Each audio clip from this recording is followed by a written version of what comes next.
you will need a trim tool. First, locate the glove box and open it. The light is located in the top area. Pry open the right side and pull out the light housing. Here, we are showing the tab that locks the housing in place. While using the trim tool, remove the incandescent light bulb. This is the metal tab that you push down to release the bulb. Install the LED light bulb and rotate it to face down.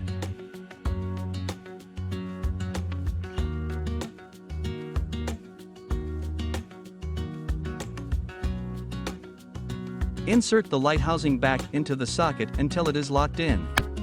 This is the incandescent bulb compared to the new ALA lighting LED bulbs in the glove box lights in a 2022 Kia Soul.